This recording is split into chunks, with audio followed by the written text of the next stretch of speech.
Good evening, visitors. Welcome to the Australian War Memorial's last post ceremony. My name is Karis May, and joining us today from the Royal Australian Air Force is Warrant Officer Jared Goff.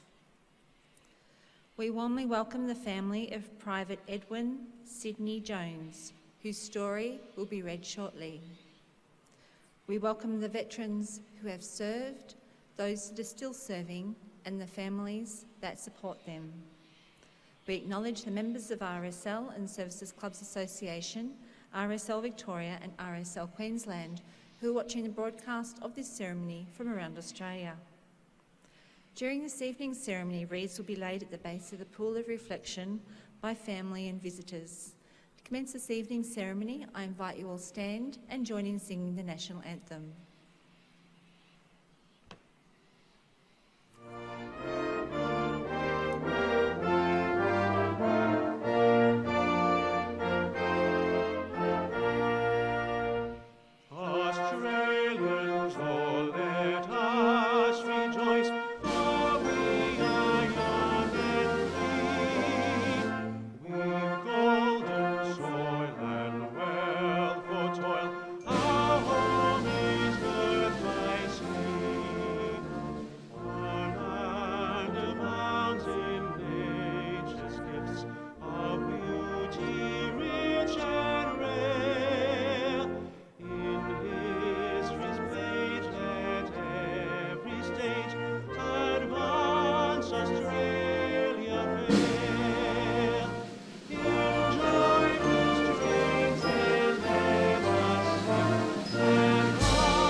The Australian War Memorial was the vision of Charles Bean, Australia's First World War official historian. Bean landed with the Australian troops on Gallipoli and stayed with them at the front through to the end of the war. The idea of this national memorial and museum came to him at Pozières, France, in the depths of the bloody fighting of 1916. Bean's idea was that this would be a place where family and friends could mourn loved ones buried in faraway places. It would also be a place that could help all Australians understand what these men and women had endured and what they had done for us. Bean's vision, to which we remain true, is best expressed as inscribed at the entrance to the memorial's galleries. Here is their spirit, in the heart of the land they loved, and here we guard the record which they themselves made. Tonight, we will read the story behind just one of those on the Roll of Honour, which lists the more than 102,000 men and women who have given their lives for us in war and other operations for over more than a century. But first, we present a lament, Flowers of the Forest. Wreaths and floral tributes will now be laid at the base of the pool of reflection.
Today, we remember and pay tribute to Private Edwin Sidney Jones, who was killed while fighting in Belgium during the First World War. Edwin Sidney Jones was born on the 24th of January 1893, one of 8 children born to Edwin and Annie Jones of Newtown, Sydney. Before the war, Edwin worked as a railway signalman and lived in Enfield, in Sydney's inner west, with his wife Isabella Veronica. The couple had 2 children, Edwin Sidney and Vera May. Edwin enlisted in the Australian Imperial Force in May 1916 and trained at Cootamundra, New South Wales. In October 1916, he embarked from Sydney for Europe and the war on the Western Front. He reached England in November and sailed for France in January, arriving during the terrible winter of 1916 to 1917. He served with the 45th Battalion of the 4th Australian Division. Edwin spent the next 3 months enduring the hardships and drudgery of trench warfare. His battalion spent their time either manning frontline trenches under intermittent enemy artillery and machine gun fire, or resting and training behind the front. The hardships caused by the enemy action and the terrible conditions took their toll. And in March 1917, Edwin was admitted to hospital with septic traumatic abrasions to his left foot. This was a serious injury that kept him in field hospitals for nearly 2 months. He rejoined his unit on the 5th of May in the Flanders region of Belgium. It was here that he would have his first experience of a major battle. In June, Allied forces were tasked with capturing a ridge occupied by the Germans at Messines. The high ground gave the Germans an excellent position to fire on Allied positions. Allied forces bombarded the German position with high explosive artillery for 7 days until the 7th of June, when they detonated nearly 500,000 kilograms of explosives in tunnels under German lines. In a daring operation, the 19 mines had taken Australian, Canadian and British miners and tunnellers 2 years to complete. The explosion was devastating to the German positions. By 5:30 in the morning, Allied forces occupied the ridge virtually unopposed. The 4th Australian Division, of which Edwin was part, were reinforcements in this battle and were used to hold and extend gains taken early in the day. Edwin and the 45th Battalion took part in extremely heavy fighting as they held their sector of the front for 3 days. They were among the first Australians to encounter reinforced concrete German machine gun positions that would later come to be known as pillboxes. Still, they managed to hold an extended section of the front, despite heavy German artillery bombardment and counter-attacks. Although it was a successful operation, Australian forces suffered nearly 6,800 casualties at Messines. Over 500 of them came from Edwin's 45th Battalion. On the night of 7th of June, the first day of the battle, Edwin and one of his comrades, Lieutenant Howard, were manning a sector on the front together. Edwin talked of his family and showed Howard photographs of his young children. On that same night, Howard was buried under earth after a nearby artillery explosion. Edwin saved his life by digging him out. On the 12th of June, 100 years ago today, Edwin and his fellow soldiers from the 45th Battalion were moving behind the lines for relief when they stopped for a brief rest in a reserve trench. The soldiers started a game of 2-up to pass the time, but the game was interrupted when a German artillery shell exploded among them.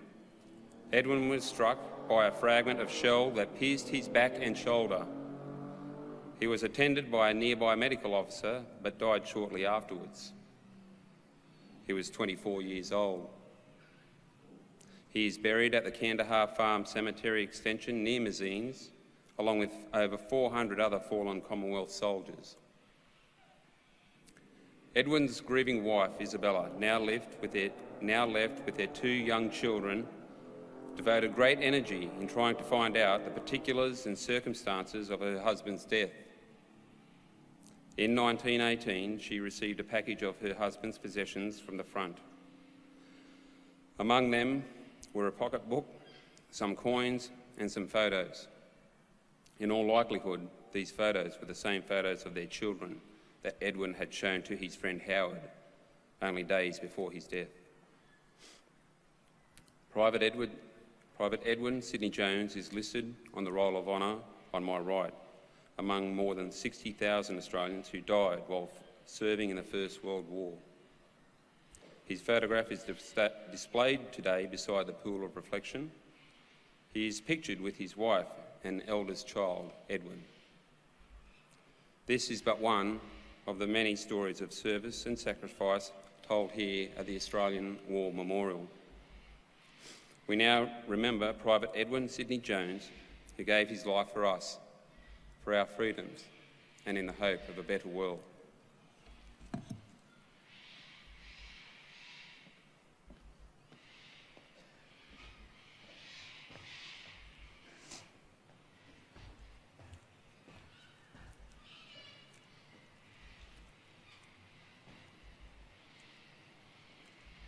They shall grow not old, as we that are left grow old. Age shall not weary them, nor the years condemn. At the going down of the sun, and in the morning, we will remember them. We will remember them.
Lest we forget.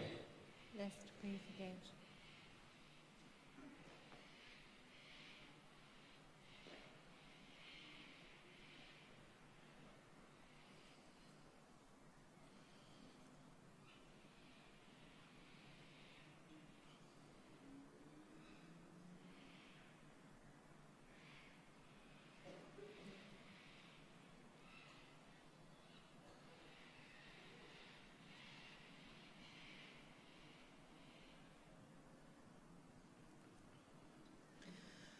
We leave you this evening with the words of Memorial's founder, Charles Bean.